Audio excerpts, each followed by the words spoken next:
Sí, estamos aquí hablando con los alcaldes en suspenso, que tenemos acá en competencia, en candidatura. Estamos aquí con el alcalde, el ex alcalde, bueno, porque sigue siendo alcalde, pero ha dejado su cargo para suspendido. La S significa suspendido. Sí. Ya, bueno, le vamos a llamarlo suspendido. El alcalde suspendido de Independencia, Gonzalo Durán, y el alcalde... Hola, buenos días.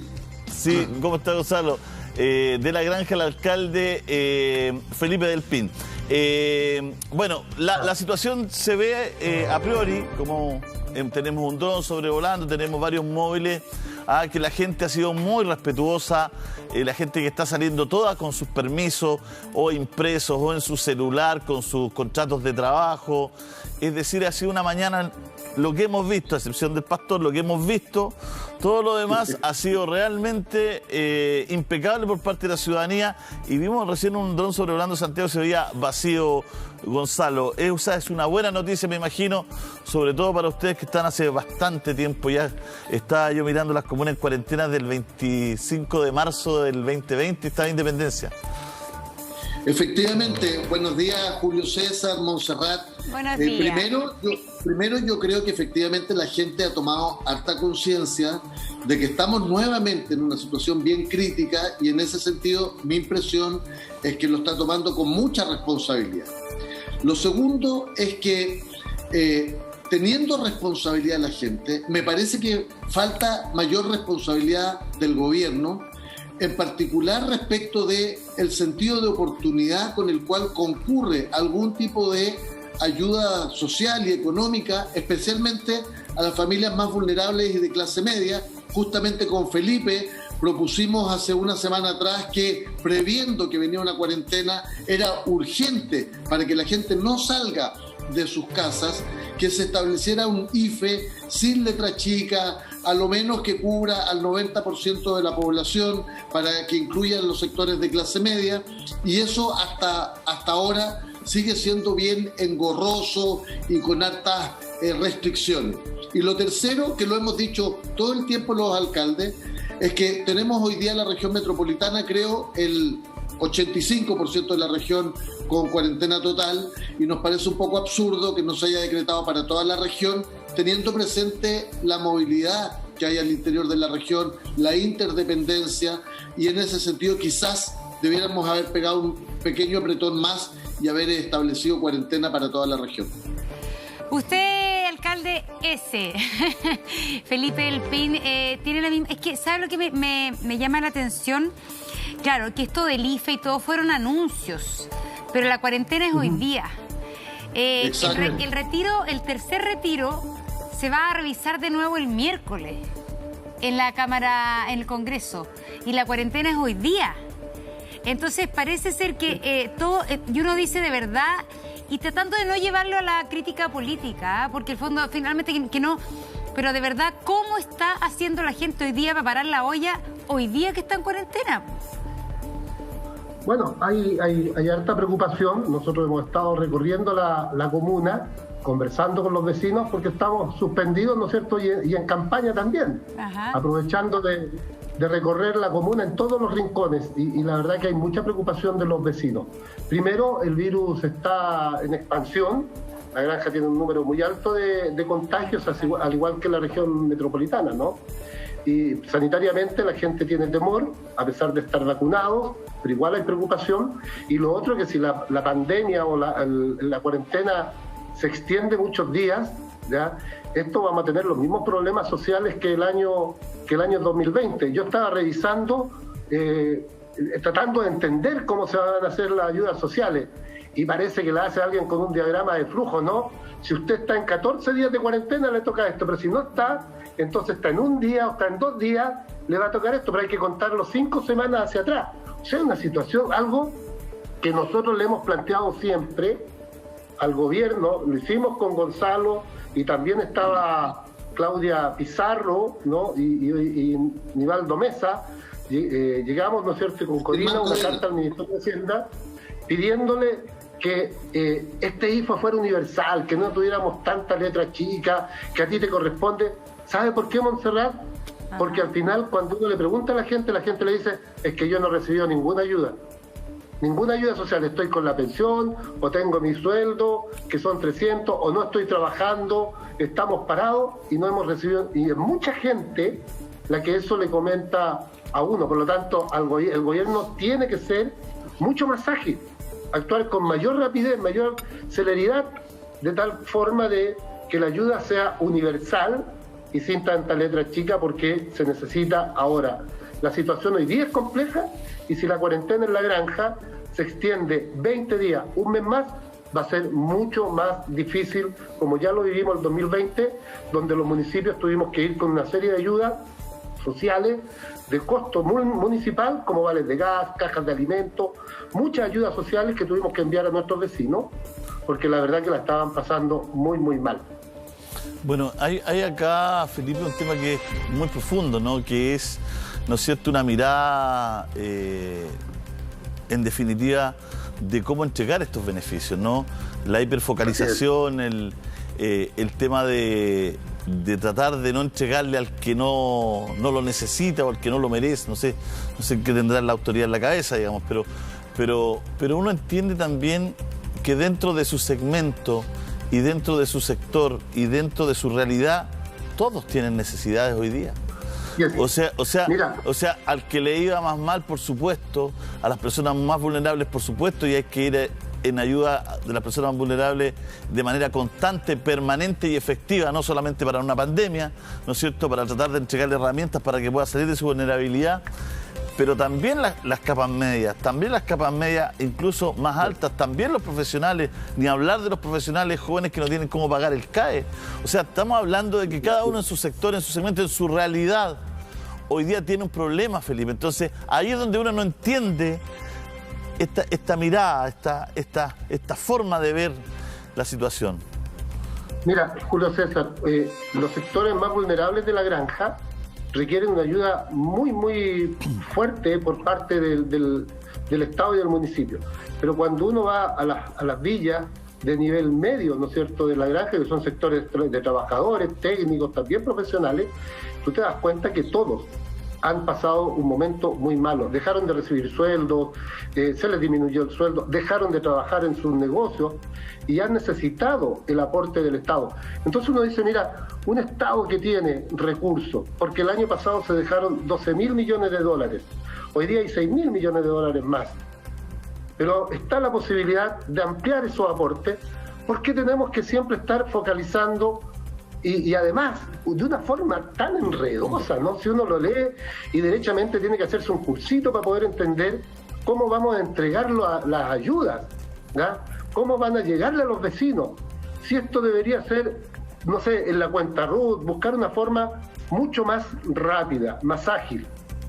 No sé, el Estado hoy día tiene que ser ese Estado protector, benefactor con toda la población que lo ha pasado mal, y lo vamos a seguir pasando mal. Por lo menos yo, si soy optimista, hasta la mitad de este año. Yo quiero que a la comuna de La Granja se le protege, se le cuide, porque la gente de mi comuna y de La Pintana, de San Ramón, de la zona sur y también de la zona norte, de las comunas populares, pucha que la pasan mal en la pandemia, la sufrieron sanitariamente y la han sufrido socialmente, incluso que pasando hambre. Gonzalo. Sí, no, iba a comentar, ustedes se recordarán, salió una cifra completamente invisibilizada, más de 3,5 millones de personas que viven del día a día, que viven del mercado informal. Esas personas, para que mañana, para que el lunes no salgan a la calle, requieren una ayuda ahora. Y por eso impacta que después de un año de aprendizaje, el gobierno una vez más no llegue de manera oportuna. Y yo estoy de acuerdo con Montserrat, esto no se trata de una crítica política, se trata de una preocupación por nuestras comunidades. Lo segundo es que si uno ve el registro social de hogares, que es el instrumento que mide nivel de vulnerabilidad y por tanto un instrumento serio de focalización, tú ves que una familia que tiene un ingreso de 500.000 pesos aparece dentro del 70, 80 y hasta 90% de vulnerabilidad. Por tanto, hubiese bastado con que se hubiese dicho o al 90% de las familias más vulnerables, o que se hubiese dicho a todos quienes tienen registro social de hogares, para efectos de que se le hubiese entregado una ayuda a través de, como dice Felipe, cuenta RUT u otra modalidad directa. Y a pesar de que esto no ha ocurrido, creo que el gobierno todavía tiene la oportunidad de pensar rápidamente una manera de enfrentar esto para que en los próximos días la gente no se empiece a desesperar y empiece a salir a la calle, porque eso va a tener un efecto sanitario muy complejo. Yo lo he preguntado varias veces y todavía yo creo que nadie, ni siquiera en el oficialismo, ni ninguno de los parlamentarios que hemos conversado, ¿por qué esto no ocurre? ¿Por qué esto no ocurre cuando ha sido una petición de todos los sectores que la ayuda sea más universal? Porque no tiene que ver con el bolsillo del presidente, porque es la plata de todos los chilenos. Entonces me imagino que aquí hay otras explicaciones para esta situación. Lo he dicho, puede ser finalmente de alguna manera una cosa ideológica respecto al rol del Estado.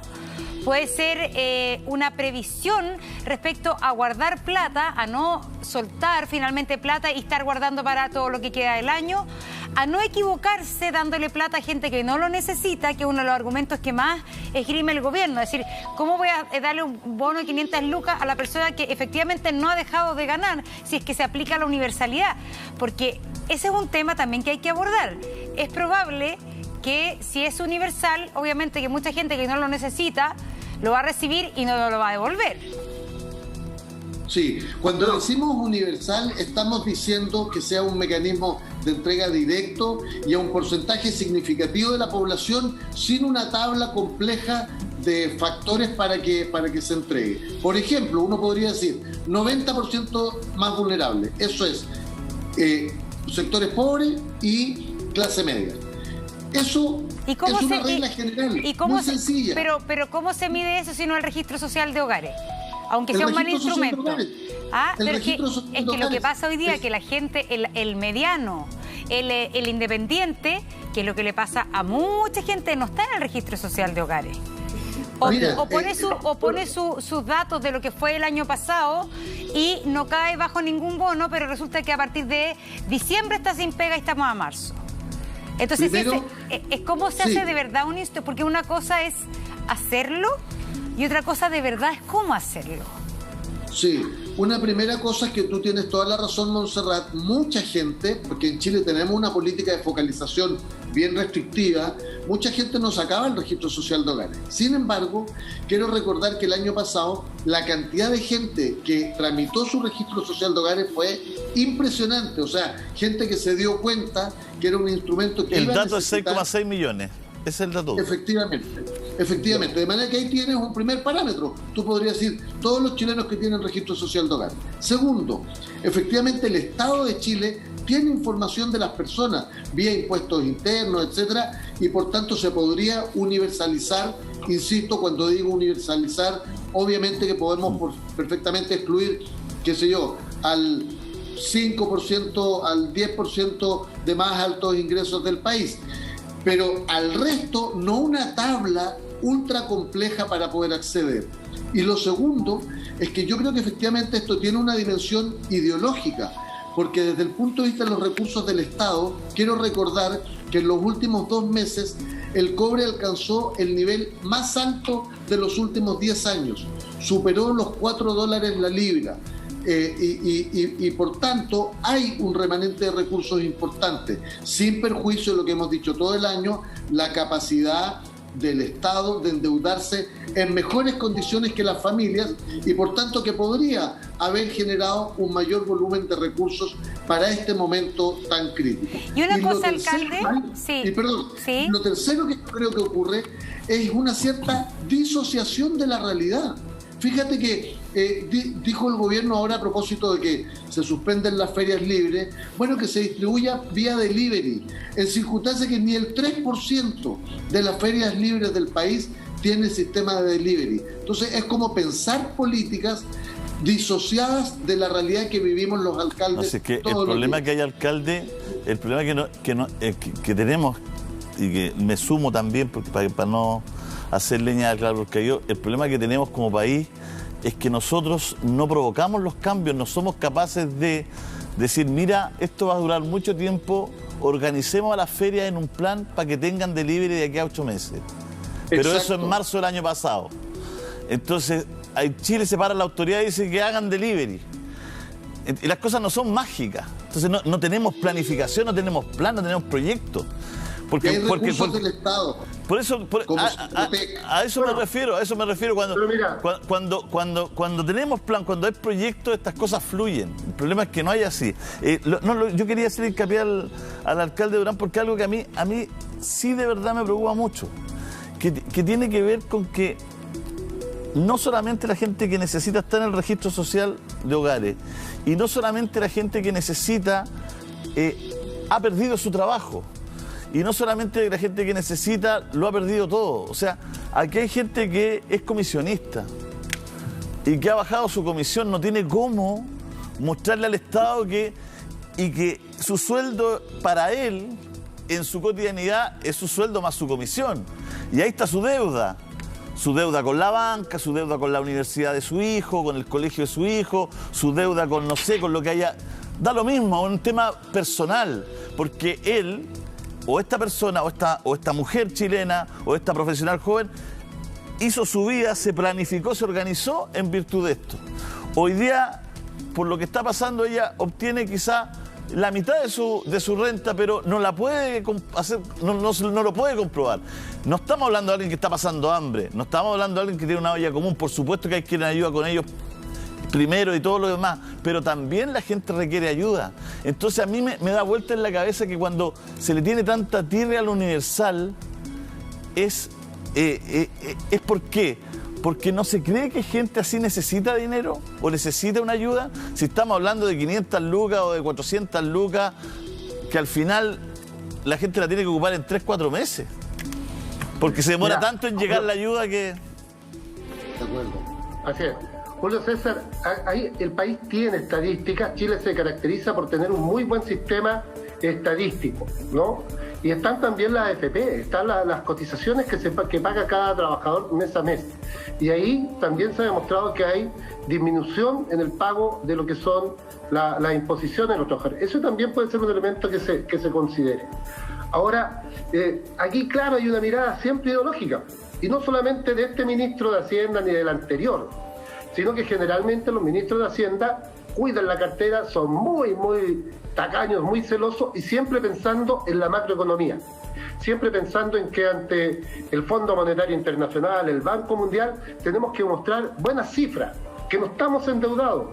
Pero hay momentos en que hay que endeudarse, hay momentos en que hay que usar los ahorros para proteger a la familia. Ahí hay algo de ideológico. Y también te lo digo, hay gente que no conoce la realidad del país, de los barrios, de cómo vive la ciudadanía. No lo conoce, no sabe. Es cierto, aquí hay gente que va a tener acceso a los bonos después de hacerse el estudio, después de entender cómo es, va a tener acceso al IFE y a otras ayudas. Pero hay otros que van a quedar al margen, ¿no? Y que la están pasando mal. Si aquí hay mucha gente que está complicada, los pequeños comerciantes que hoy día están cerrando. Yo imagino lo que es el sector Independencia, ¿no es cierto? Todo ese comercio pequeño que está por la avenida Independencia, lo que hay en Macul, lo que hay en Puente Alto, el pequeño comercio en La Granja cerró. Imagínate, Felipe, el barrio de Las Telas. Sí, quería decir una cosa al alcalde. Lo que pasa es que alcalde del PIN, alcalde ese... Lo que pasa, claro, que usted dice, claro, que los ministros de Hacienda, no sé si ocupó esa palabra, pero ha sido un poco de la amarretes, podríamos decir, con la... Han sido amarretes. O sea, pero finalmente, Chile ha podido endeudarse, porque ahora Chile se endeudó en un 36% de su PIB, es decir, una cosa inédita. Es decir, Chile bajó en la calificación internacional, pero se nos prestó plata, y le voy a poner dos ejemplos. Se nos prestó plata porque como somos un país creíble a nivel internacional, nos prestaron plata súper fácil. Y eso fue súper bueno. Se cosechó de alguna manera esa cosa que usted dice que es media como amarrete de los ministros de Hacienda. Y hay una cosa, ¿por qué Chile pudo conseguir tantas vacunas? ¿Por qué Chile pudo comprometer y se le creyó el cheque y no se le creyó a Argentina, por ejemplo? Es decir, porque de alguna manera esas tacañerías que tienen los ministros de Hacienda en el mundo del día de hoy, del mercado y de los indicadores internacionales, del FMI, del Banco Mundial, sirven para el minuto en que uno tiene que pedir plata o conseguir, básicamente con plata, porque yo creo que el Estado chileno pagó mucho por las vacunas, eso no sabemos todavía cuánto, pero con plata consiguió que Chile hoy día es el país que más tiene vacunas, disponibilidad de vacunas en relación a su población. Además, entonces yo creo que es necesario de alguna manera dar los matices para sentir que no todo lo que se ha hecho y no todo el manejo fiscal ha sido malo, porque también hoy día se está... Otra cosa es cómo se dan los bonos, a quién se dan los bonos, pero tenemos por lo menos la posibilidad de tener esa plata prestada. Alcalde Durán. No, iba a decir que estoy completamente de acuerdo contigo. Chile es un país que ha sido muy serio en materia de política fiscal y yo creo que eso es bueno para el país. El punto es que si es tan bueno el país, el manejo fiscal, y tenemos por tanto credibilidad y buenas condiciones para enfrentar una crisis, al momento de la crisis, que no son las condiciones normales del país, hay que hacer un esfuerzo adicional. Yo puse solo 2 ejemplos: capacidad de endeudamiento y el aumento del precio del cobre a niveles históricos. O sea, hay una cierta holgura. Hoy entregamos esos recursos a las personas que más lo necesitan, y yo comparto nuevamente la idea de universalidad. Y bueno, después, superada esta crisis, volveremos a una política de mayor estrictez fiscal con el propósito de recuperar ese valor en el contexto universal, global, internacional, de una política seria en materia fiscal. Pero hay un problema ideológico de, incluso en el momento de crisis más severa, no hacer un esfuerzo adicional. Y te aseguro que eso lo está viviendo nuestra gente. Felipe mencionaba, nosotros tenemos el barrio Las Telas, el barrio Las Flores, los transportistas escolares que están pagando sus vehículos y que llevan un año sin trabajar. Esa gente no es gente pobre, pero es gente que requiere recursos del Estado. ¿Y qué ha tenido que ocurrir? Que la gente ha usado los recursos de sus ahorros de la AFP. Ahora hay una especie de festival de propuestas de dónde sacamos plata de todos los candidatos presidenciales, en vez de asumir lo que corresponde. El Estado de Chile le retribuye a la gente que con esfuerzo también ha contribuido a las arcas fiscales y que hoy día le devuelva con este IFE universal. Yo quiero decir, Montserrat, que la verdad que han sido súper eficientes los ministros de Hacienda. A través de los años de democracia, ellos han sido muy buenos, pero el costo ha sido alto también, pues. Fíjate que este año, Montserrat, nosotros estuvimos peleando desde la Asociación Chilena de Municipalidades un aumento para el per cápita. Nos iban a dar 100 pesos para la APS, 100 pesos por persona. Y llegamos a 800 y el ministro de Hacienda no quería, y el ministro anterior tampoco, y el otro tampoco. Y ahí tenemos déficit en viviendas también, pues. Hay familias que esperan 12 años por tener su casa. Es cierto que tenemos ahorro, es cierto que mostramos súper buenas cifras, pero el costo en los barrios, en los sectores populares, créeme que ha sido muy, muy grande.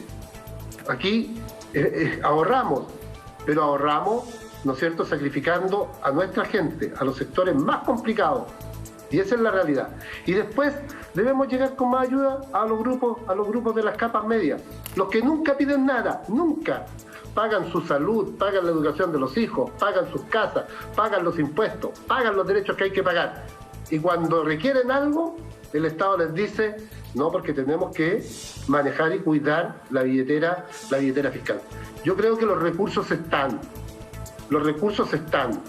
Chile es un país que tiene un ingreso per cápita de 24 mil dólares, por lo tanto es un país que está a la altura de, si lo vemos con Europa, Portugal.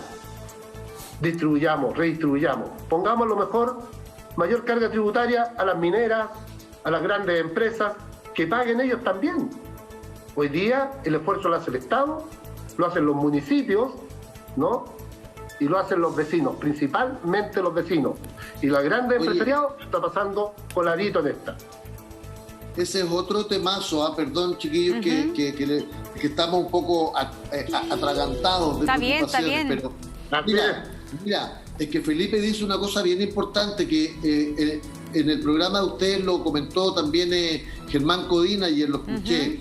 Ayer. El hecho de que parte de las ayudas económicas que se le pretende brindar a las personas y que nosotros compartimos, las anuncia el gobierno, pero con cargo a los recursos municipales. Sí, esto es insólito.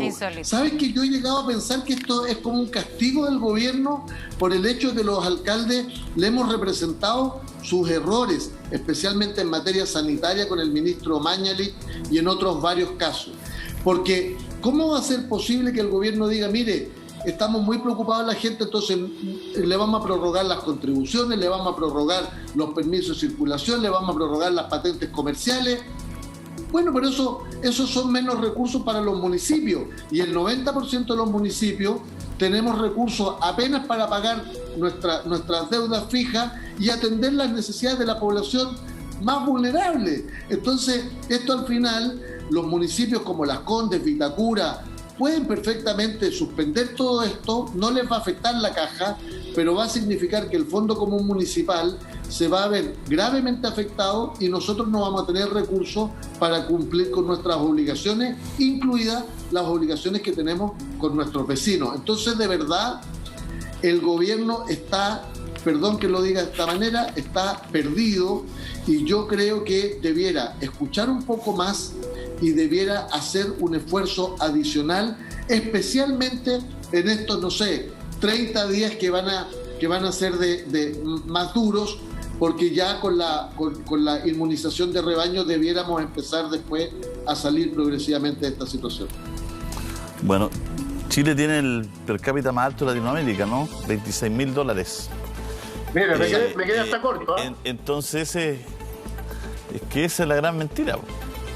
¿No es el problema es que como el 80% de los chilenos pregunta dónde está el 25.000, los 25.000 que le corresponden y no los tiene, porque ese es el promedio, y todos sabemos que el 5%, el 1% más rico de Chile concentra el 30% de la riqueza. Entonces es un ingreso per cápita justamente promedio per cápita, pero el nivel de desigualdad es brutal, y la desigualdad es social y territorial, porque la comuna de La Granja, la comuna de Independencia, nos batimos para apenas pagar deuda, y hay otros municipios que tienen 335.000 millones de pesos de presupuesto anual. Claro. Ahí esperamos que la nueva Constitución equipare la cancha un poco y haga justicia con mayor redistribución, porque me parece todos contentos con que Chile tenga un alto ingreso per cápita, pero redistribuyamos porque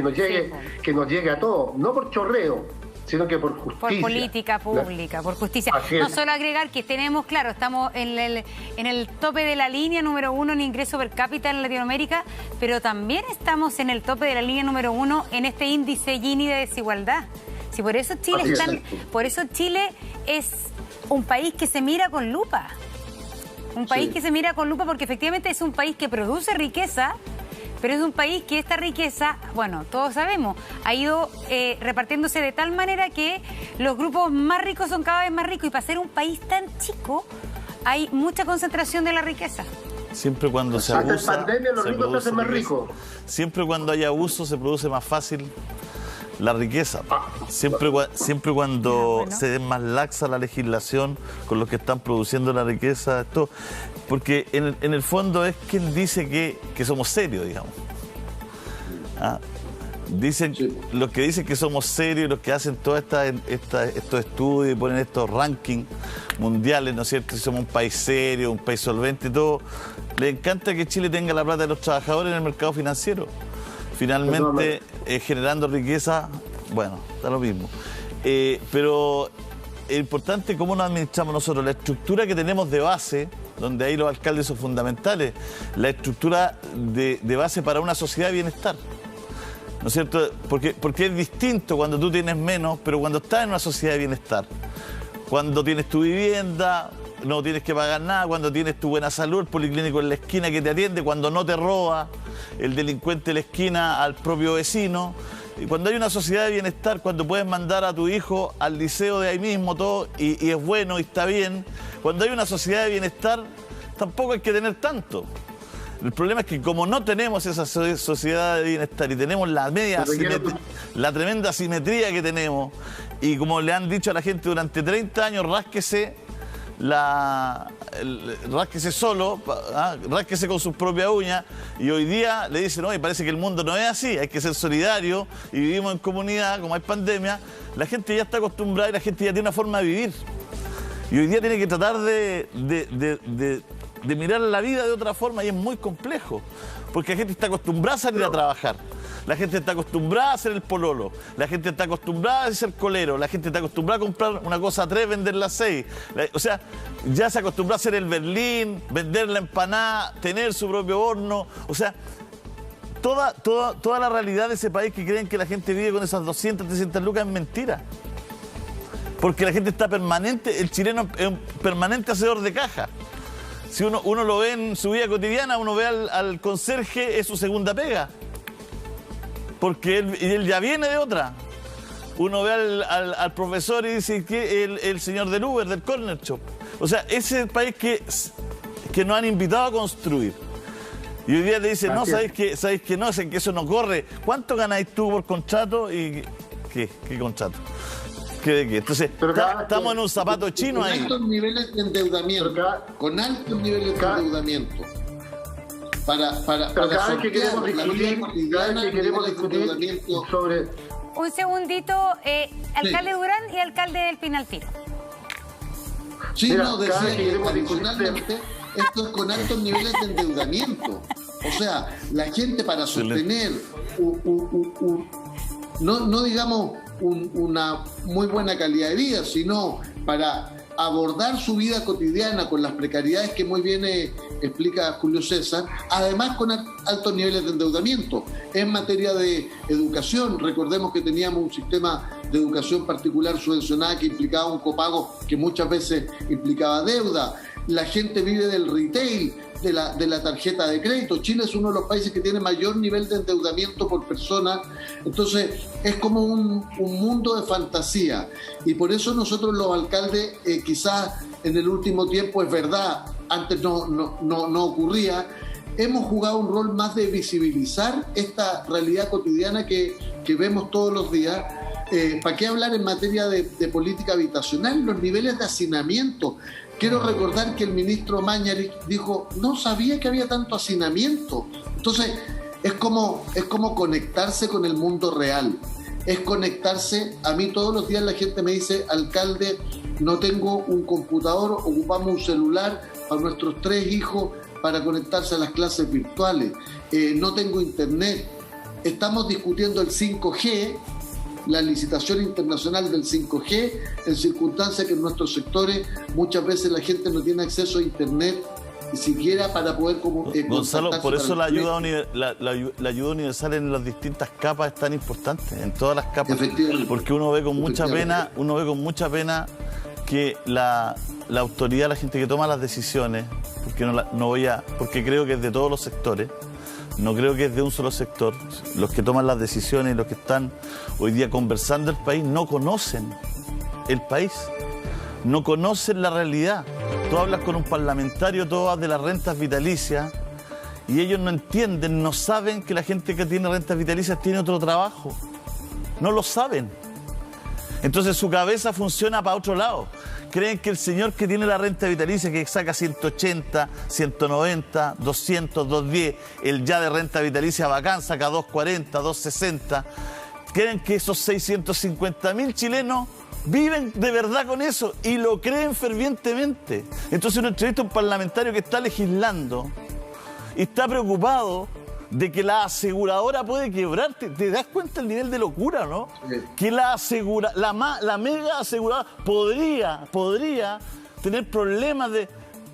Si le entregan un pequeño recurso a esta gente que recibe todos los meses, si no le ha bajado con la pandemia. Lo que no entienden es que toda esa gente son profesores que siguen haciendo clases, son gente que sigue siendo conserje, gente que compró sus cositas y la iba a vender a algún lado. O sea, no tienen idea. Entonces, ante ese nivel de desconocimiento, se produce también un desapego total. Y ante ese nivel de desapego, malas decisiones. Entonces, cuando muchos parlamentarios dicen, démosle un bono a la gente de renta vitalicia, pero ¿cómo le va a dar un bono? Son millonarios. O reciben todos los meses la plata. Hoy la tienen asegurada hasta los 120 años. Entonces, las respuestas son que tú dices, no sé, no vale la pena seguir conversando ahí. ¿Me entiendes o no? Sí. Entonces, por eso los esfuerzos hoy día universales, y la Monse se lo ha preguntado a todos, nadie le puede responder. A todos hemos tenido aquí, ha hecho 20 veces la pregunta. Nadie le puede responder a la Monse porque no hay una respuesta de verdad normal, así de una persona de gente que diga por qué no vamos a ir en ayuda de toda la gente si toda la gente tiene necesidad. Por supuesto que hay unos que se han forrado, pero son los mismos de siempre. Porque no hay voluntad política, Julio César. Ese es el tema. Ya, pues, no hay voluntad de eso, política de hacer estos cambios. Mira, hablemos de eso porque, mire, ayer entrevisté a Briones en Ley y resulta que todo lo que aquí nos decía que no se podía, después, ahora dice sí, hay que tratar de hacerlo. Y él habló de las exenciones, la brutalidad de las exenciones, que hay gente que no paga impuestos. Yo le dije, oye, pero ¿cómo se le cobra impuesto al señor de la contribución, al profesor que paga impuesto por su casita, al kiosquito que paga impuesto por esto, le cobran las patentes a los locales y todo? Y resulta que los que hacen la pasar la bolsa, que son campeones para hacerla pasar la bolsa, como nuestro presidente, que fuera un campeón para hacerla pasar la bolsa, ¿no es cierto? Nunca le cobran impuestos. Y él me dice, no, eso está muy malo. No, eso está pésimo, eso hay que cambiarlo. Yo he hablado con todos, o sea, resulta que el ministro de Hacienda dice que eso está pésimo y nunca hacemos nada. Siempre todo está pésimo. Pero si ese estudio sobre las exenciones tributarias había consenso de que efectivamente eran impresentables, que había que terminarlo, y lo fondearon. Si ese estudio efectivamente se realizó, fue un grupo transversal, muy riguroso, se determinaron todas las exenciones tributarias que eran completamente impresentables, al momento de definir cambiarlo, lo fondearon y dijeron, no es el momento. Porque a mí lo que me da rabia, alcalde, es decir, a mí lo que me da rabia es que existan las exenciones tributarias. Finalmente hemos hecho reforma tributaria 3-4 veces desde que regresó la democracia, desde que terminó la dictadura.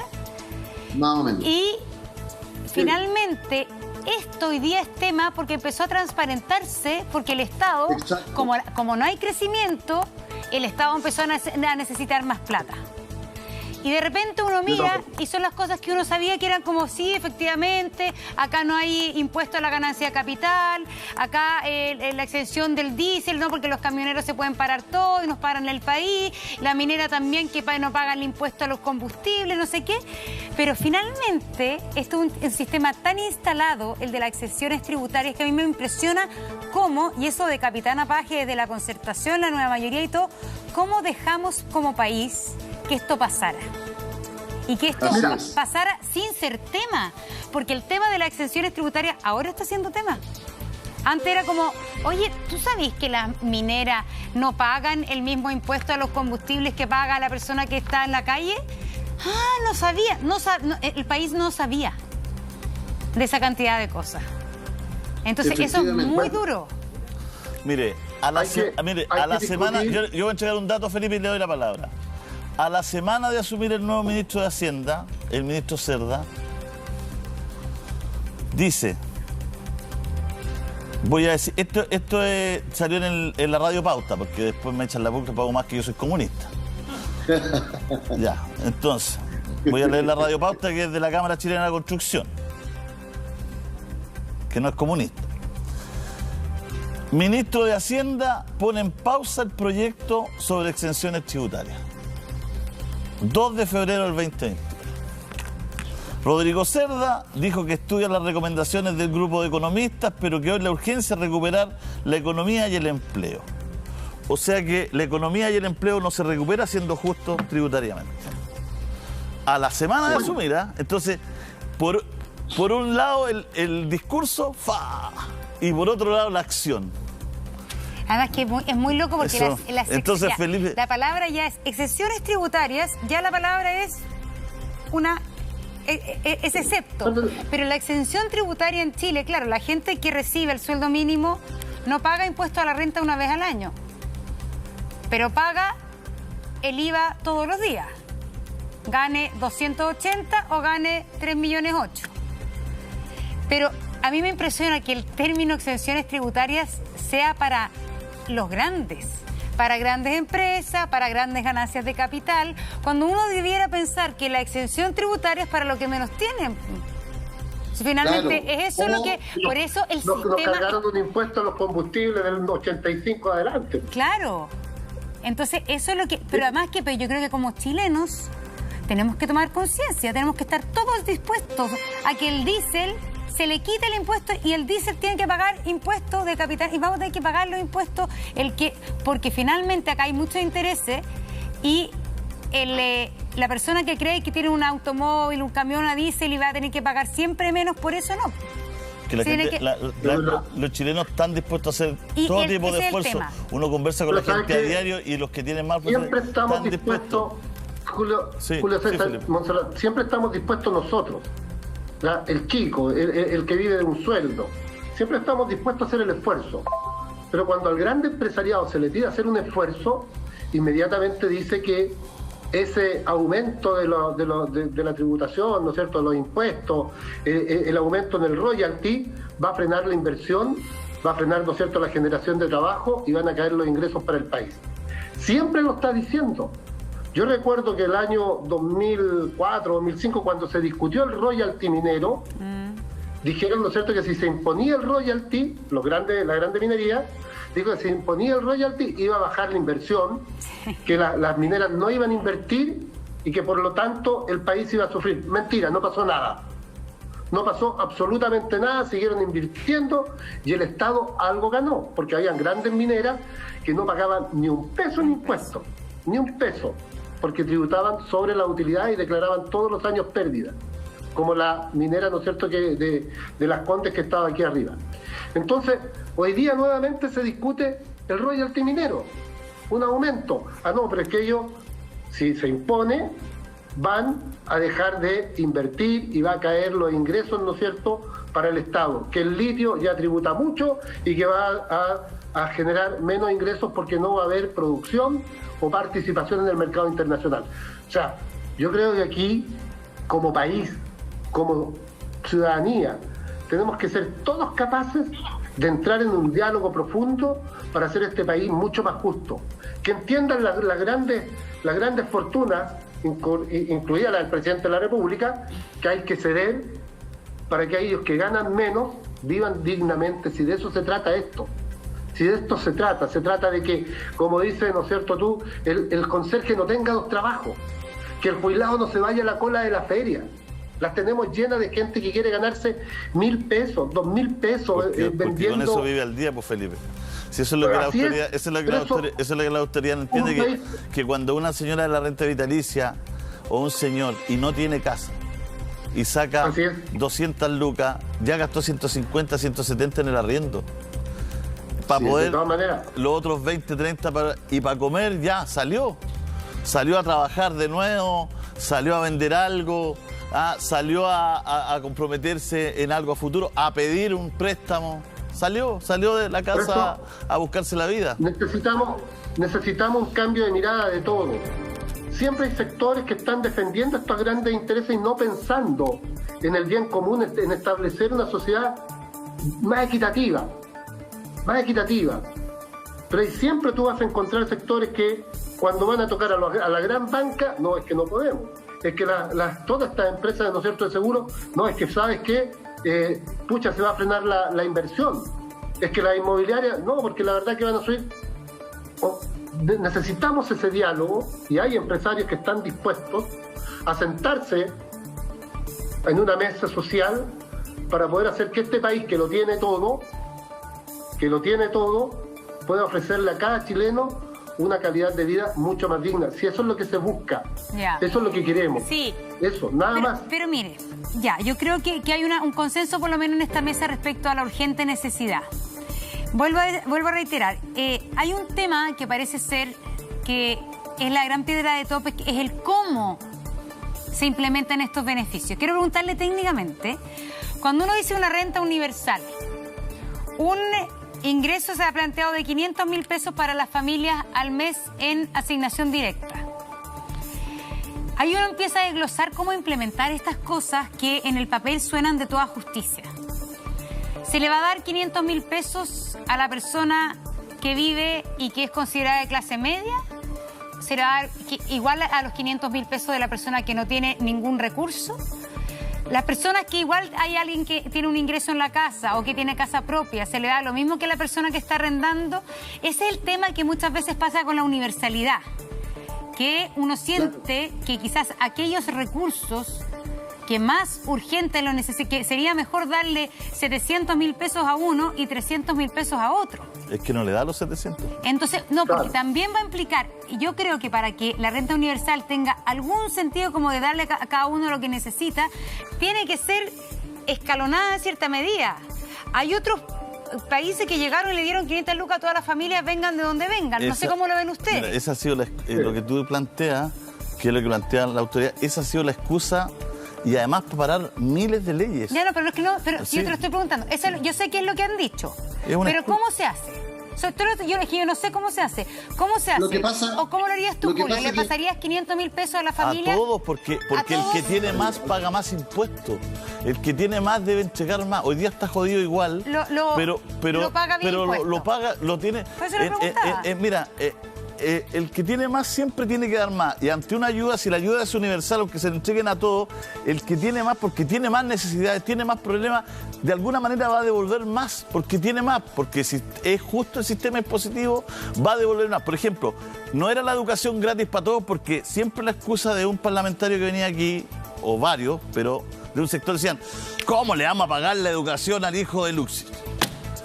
Como si el hijo de Luxi fuera a estudiar en Chile. Ya, pero va lo mismo.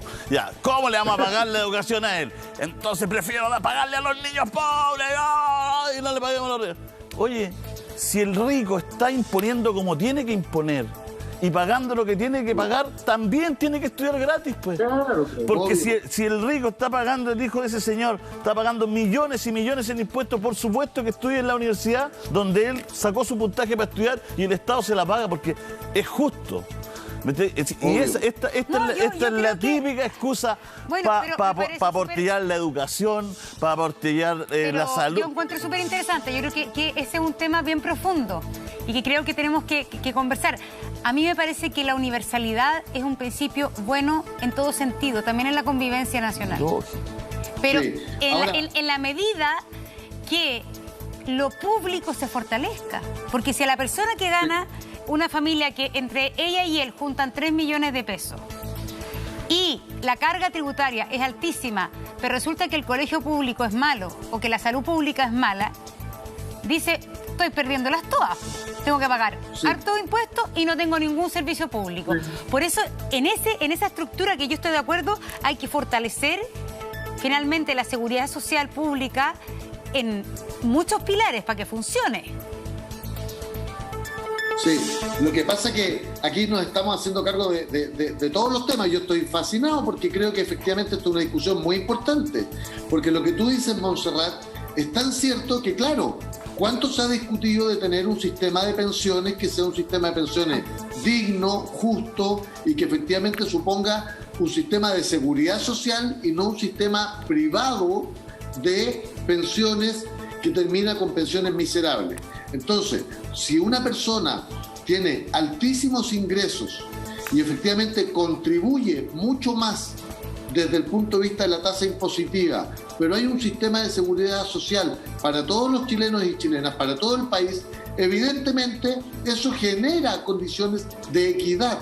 El problema es que al final la gente con más recursos no paga tantos impuestos como en cualquier otro país y tiene un sistema de salud que puede pagarse de manera privada, tiene un sistema de educación que puede pagarse de manera privada, tiene un sistema, muchos ni siquiera les importa el sistema de pensiones, tienen múltiples mecanismos de ahorro para resguardar su fortuna familiar. Entonces, el sector que más gana en Chile no hace una contribución a una política pública de derechos, a un sistema de derechos para todos y todas.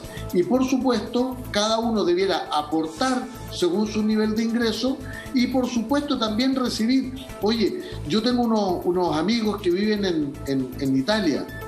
¿Dónde estudian sus hijos? En la escuela de la esquina. Y estudia ahí el hijo del gaffiter, el hijo del cineasta, el hijo del empresario.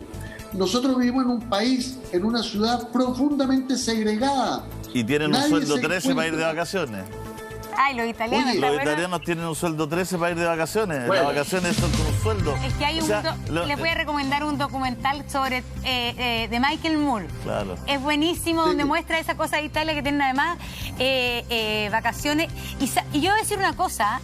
Aquí que las autoridades siempre sacan en tema de educación a relucir el modelo de Finlandia. Sí. En Finlandia están prohibidos los colegios privados. Excepto sí, bueno, contadas excepciones con algunas congregaciones religiosas, está prohibida la educación privada. Entonces, oye, ese es un ejemplo de... Ahí Michael Moore muestra los comedores de los colegios franceses. Demasiado buena. Que comen sano y todo. No. Oye, ¿cómo es que se llama el documental? La otra conquista. Aquí le declaramos la guerra. Ya se los vamos a poner en nuestro... Claro, pero vale mucho la pena. Oye, les queremos agradecer a los alcaldes por esta conversación, porque son conversaciones de fondo, ¿ah?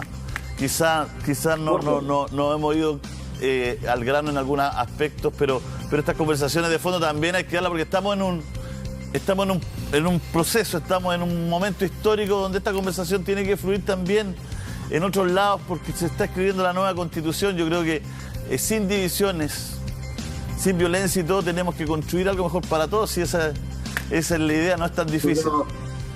Gracias. Es voluntad política, es voluntad de poder generar una sociedad mucho más justa. Todos los ejemplos que se ven afuera, en Europa, ha pasado tiempo, vivieron guerras. Inglaterra tiene la salud gratuita para toda su población, lo mismo Canadá. Pero fue producto de grandes discusiones y la sociedad se puso de acuerdo. Lógico. Y eso es lo que necesitamos acá. Que sectores que tienen el corazón muy duro porque no conocen la realidad, vayan y bajen, ¿no es cierto?, a los barrios, que vivan el hacinamiento, que vivan la pobreza, que vean cuánto espera una mujer para tener su casa, cuántos años, 12 años viviendo en una media agua, sin baño, ¿no?, sufriendo, porque esas son las realidades, los bajos sueldos, los chiquillos que estudiaron y que están ¿no es cierto?, en un supermercado de cajeros, que son abogados, que son ingenieros, que buscan trabajo por 500.000 pesos. Eso es lo que tiene que terminar, pero eso pasa porque nos abramos, porque miremos al otro, ¿no es cierto?, como un ser humano, como una persona y no como un agente de producción, porque aquí se discute un día feriado y dicen que la producción del país va a bajar, porque ven al hombre y al ser humano, a la mujer, como un agente solamente de producción, y eso no puede ser. La economía, no, el hombre y el ser humano por sobre todo.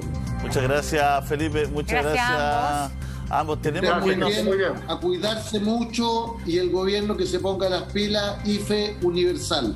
Gracias, 10. Así es. Sí. 10:44. Es que ya